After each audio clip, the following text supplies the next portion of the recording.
Salvation. In Edmonton, Alberta, there's a hotel called Cantera off of Jasper Avenue and 109th Street. During the night, go here and ring the doorbell. Should you be let in, look to see who the guard on shift is. If the man looks in his mid-20s, yet the hair on his head and face, both are white as snow, take a seat beside the security desk. If it is any other guard on shift, leave and return in a week's time. Here you must wait. The guard will not say a word, nor answer any questions you may ask. He hears you, but he will not respond. He will only give you a sad look, as if knowing something terrible awaits. When the time is 2:52 a.m., the guard will rise to perform a patrol of the building. Follow him only on this patrol. If you follow him at any time before 2:52 a.m., you will be forcibly removed from the hotel and lose your chance. Say not a word as you walk the halls behind the guard. He will check that the rooms are all locked, as well as patrol the stairwells. When you both reach the 5th floor, you will notice that it is remarkably colder than the last floor. Yes, the floor is definitely quiet. It is normal. When the guard secures all the rooms on the floor, you will both stop at a door that seems much older than any other door you have yet seen in the hotel. This room is 512. Only this particular guard has access to this room. Take note of the key of which the guard uses to unlock this door. It will be important later. At this point, the guard will open the room for you and allow you to pass through. It will be quite dark, but do not yet be afraid. The worst is yet to come. Take a deep breath. Close your eyes and step through the doorway. Do not open them until you hear the door close behind you, for seeing the transition can be maddening. It will be almost unbearably hot here. You will find yourself in a long hallway with numerous doors. There will be 13 doors lining this hallway. Do not open any of them.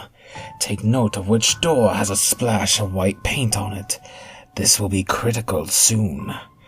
When you reach the end of the hallway, you will find yourself in the living room of the suite. In each corner of the room, you should see tall figures, each with burnt flesh. They should all be sitting on the floor, hugging their legs with their heads upon their knees and facing the respective corner. Their fingers will be chewed away until their tips are nothing but sharp, bony talons. Do not address these figures and do not touch them. They are her guardians. In the center of this room, there she should be. She will be sitting in an old, ragged, reclining chair. It is impossible to say how she will look, for her appearance changes for everyone. She should, like her guardians, be asleep. Do not awaken her from her slumber, for now you have time to rest. There will be food and drink set upon a coffee table in front of her, and you are welcome to it. Do not partake in the pie, however, for it will numb your legs. Should you be so bold, take a look outside the window. It will resemble a hellish version of the avenue which the hotel is on. The buildings will be burnt out husks of their former selves.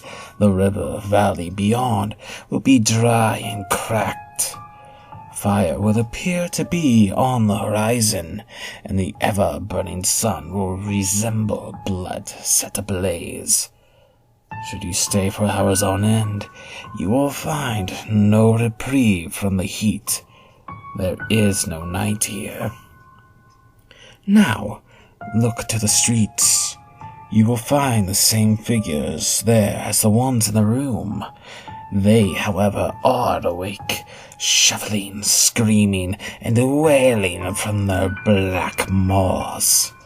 They have no eyelids in their sockets, but by some twisted means they can still see. Take care not to attract their attention, for they will follow you back to our world, and this adventure will be for naught. When you are ready, stand before her and speak clearly these words. "Save me, mother, please." Say nothing else and wait. You should start to hear her breathe.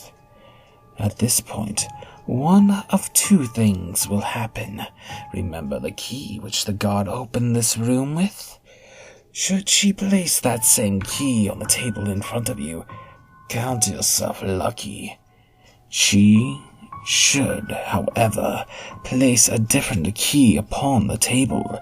You will need to give her an offering. A knife that was not previously on the table will now be present. The knife will be rusted and bloodied. Take this knife and sever her finger. Place it beside the key. Wait. If she places the same key as the guard on the table, you may take it and leave. If not, remove another finger. This will only occur a maximum of 4 times before the right key will be produced. Once the key is in your possession, she will once again return to her haunted slumber. Now, pay attention, for you only have a short amount of time. The guardians will be stirring now. Slowly, they will rise from their sleep and turn in towards the room to face you. If they see you, they will slaughter you. Run. You have 10 seconds before they will fully turn from their corners. Remember that door with the white splash of paint? That is the door you will need to use to remove yourself from this hell. If you hear screaming from behind you, the guardians are fully awake and are coming. You don't have much time. Find the white marked door and get out. You will find yourself inexplicably outside your own home, exactly a week after you entered the hotel. Keep the key on you at all times, wherever you go. One day in the future, distant or near, a ragged old door with the number 777 will appear wherever you happen to be. Use the key, open the door, and enter immediately. Leave anyone with you behind. Wherever it leads, it will be far better than what is about to happen to this world.